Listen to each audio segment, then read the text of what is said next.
నాడు గుమస్తా నేడు లక్షాధికారి. మంచితనంతో మిలియనీర్ అయిన శ్యామ్ కుమార్ గురించి మనం తెలుసుకుందాం.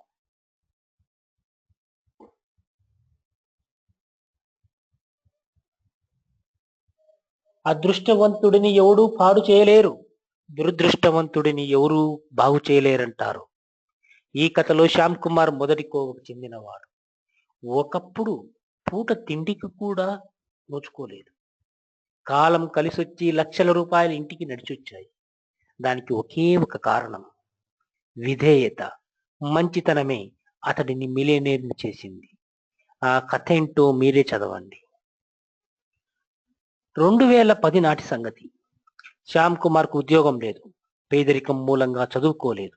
తమ్ముడు ఒక సీనియర్ బ్యాంక్ ఉద్యోగి దగ్గర డ్రైవర్గా పనిచేస్తున్నాడు. మీ బాస్ని అడిగి ఏదైనా ఉద్యోగం ఉంటే చూడమని తమ్ముడిని అడిగాడు. అతను తన బాస్కు పరిస్థితిని వివరించాడు. ఆయన తన ఫ్రెండ్ సిట్రెస్ పే ఫౌండర్ జితేంద్ర గుప్తాతో మాట్లాడాడు. మీ కంపెనీలో ఏదైనా గుమస్తా ఉద్యోగం ఉంటే చూడమని సిఫార్సు చేశాడు.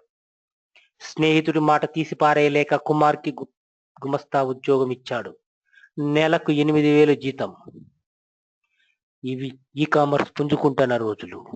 అదే టైంలో జితేంద్ర గుప్తా సిట్రెస్ పే స్థాపించాడు.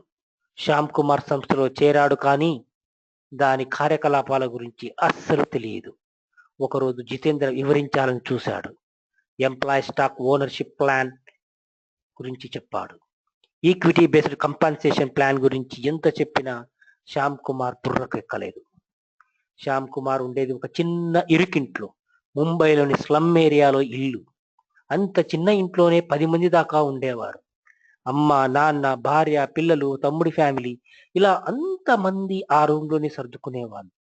కొన్నాళ్ళ తర్వాత సిట్రస్ పే సంస్థకు కొన్ని కంపెనీల నుంచి సీరియస్ ఆఫ్ ఫండింగ్ వచ్చింది. పెద్ద పెద్ద సంస్థలు క్లయింట్లు అయ్యాయి. అతి తక్కువ సమయంలోనే కంపెనీలు లాభాల పట్టుపట్టింది. ఆ సమయంలోనే పేయు అనే కంపెనీ 2016లో సిట్రస్ను $130 మిలియన్ కొనుగోలు చేసింది. కంపెనీని అమ్మేసినందుకు లాభాల్లో ఉద్యోగులకు కొంత వాటా దక్కింది. అందులో భాగంగా శ్యామ్ కుమార్కు 50 లక్షల రూపాయలు ఇచ్చారు. కంపెనీలో పని చేసినందుకు, విధేయుడుగా ఉన్నందుకు నీకు ఇంత సొమ్ము ఇస్తున్నాను అని జితేంద్ర అన్నప్పుడు శ్యామ్ కుమార్కు నమ్మకం కాలేదు. ఇదంతా కళ, నిజమా అని గుడ్డు తెలిసాడు. ఇంట్లో వాళ్ళు కూడా నమ్మలేదు. బ్యాంక్ అకౌంట్లో అక్షరాల 50 లక్షలు చూసి షాక్ అయ్యారు. కేవలం విధేయతలే శ్యామ్ కుమార్ని లక్షాధికారిని చేశాయి. ప్రస్తుతం సింగిల్ బెడ్రూమ్ రూమ్లో ఇంట్లో ఉంటున్న, త్వరలో ముంబై శివార్లలో ఒక మంచి ఇల్లు కొనాలనే ప్లాన్లో ఉన్నాడు. ఫ్యామిలీతో కలిసి జాలీగా గోవా వెళ్ళాలనుకుంటున్నాడు. హెల్త్ ఇన్సూరెన్స్ కూడా చేయించాడు. చూసారుగా, అదృష్టవంతుడిని ఎవడూ పాడు చేయలేరు, దురదృష్టవంతుడిని ఎవరూ బాగు చేయలేరు. కాలం కలిసి రావాలంటే